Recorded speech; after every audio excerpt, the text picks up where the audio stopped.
Muy buenas noches, soy Dan Subero, estudiante de la Asociación SAIAE de Derecho Sucesoral. Un saludo para usted, doctora. Vamos a conversar acerca de los temas 10 y tema 11.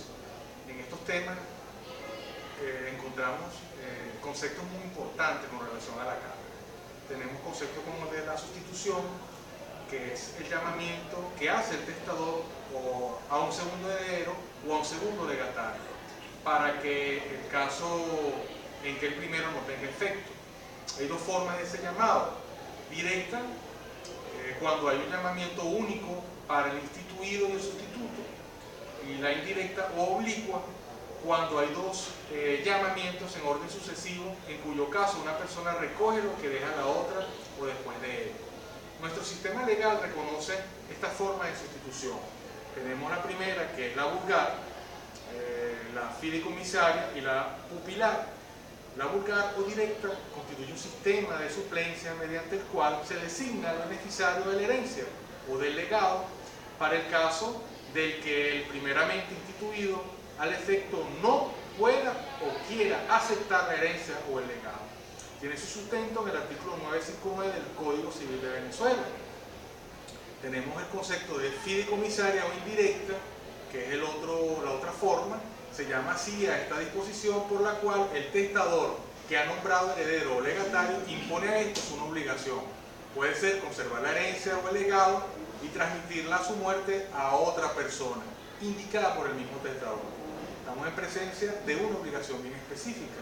Y la pupilar, que consiste en el derecho de que la ley confiere al padre, y en su defecto a la madre, para hacer testamento por el hijo incapaz de testar, para el caso en que éste muera en tal incapacidad, cuando este hijo no tenga herederos forzosos, hermanos ni primos. Otro concepto importante es el concepto de la representación. Tiene su sustento en el 814 del Código Civil. Es un supuesto legal por la cual se supone vivo al representado a fin de que los llamados a ser sus representantes reciban los derechos que correspondían a aquel.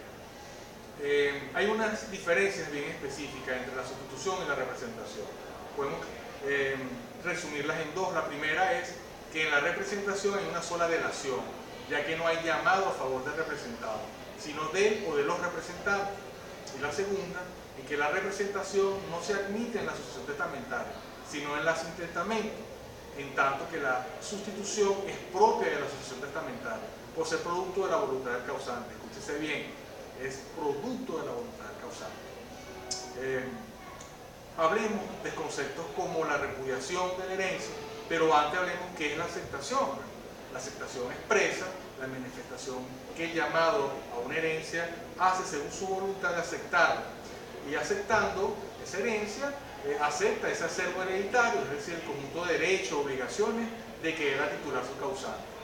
Ingresan a su propio patrimonio. En el lado opuesto encontramos la repudiación también como un ejercicio expreso, alternativo del derecho hereditario. Representa la voluntad del llamado a una herencia de no aceptarla, de rechazar ese conjunto de derechos y obligaciones del fallecido. Por supuesto, no van a ingresar a su patrimonio. En conclusión, la repudiación es el acto en virtud del cual el llamado a la sucesión declara formalmente que rehúsa la herencia. Debemos hablar de una serie de supuestos de la procedencia de la repudiación, características. Tenemos que la sucesión debe estar abierta, que el renunciante haya adquirido el derecho de aceptar la herencia, que no esté sujeto a condiciones, muy importante, que la renuncia comprenda a toda la herencia, no puedo renunciar a una parte de la herencia, es a todo, y que cumpla con las formalidades de ley. Esto significa que la renuncia siempre tiene que ser expresa, nunca puede ser tácita. Hay un supuesto que establece el Código Civil venezolano en el artículo 1019, que se desprende un concepto bastante importante, y es que toda persona que tenga acción, que tenga derecho a suceder, puede solicitarle al tribunal para que compela. La palabra compela no es más que obligar con la fuerza de la autoridad al heredero, bien sea con testamento o sin testamento, a que declare si acepta o repudia esa herencia. Es para eso. También tenemos otra característica, que el renunciante tenga facultad para disponer. No puede ser una persona inhabilitada, un entredicho.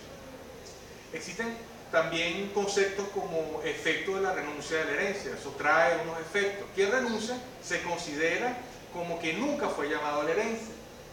También tiene derechos retroactivos a la fecha de apertura de la asociación. La parte de quien renuncia acrece a todos los coherederos. Es decir, si yo renuncio, esa parte que yo renuncié va a aumentar la de los demás. La renuncia debe ser pura y simple, jamás debe ser condicionada, coaccionada. Es absoluta. Manejamos nuevamente, recordemos el término erga omnes. Este término expresa que la ley, el derecho, la resolución abarca a todas las personas. La renuncia puede ser revocada por el heredero, ¿ok? Y la renuncia es anulable cuando quien la hizo no tenía capacidad para ello. Es importante, ya para concluir, que hablemos de los términos para renunciar de la herencia. Hay dos supuestos. Un primer caso, cuando el heredero no está en posesión de los bienes de la herencia, tendrá 10 años contados a partir de la apertura de la asociación. Hay que recordar eso. Pasado ese tiempo, ese lapso, la renuncia es estéril, no procede, ¿okay? Y el segundo caso, cuando el heredero se encuentra en posesión de los bienes de la herencia, la renuncia debe hacerse dentro de los 3 meses siguientes a la apertura de la asociación. Debiendo elegir, se acepta de manera pura y simple o a beneficio de inventario.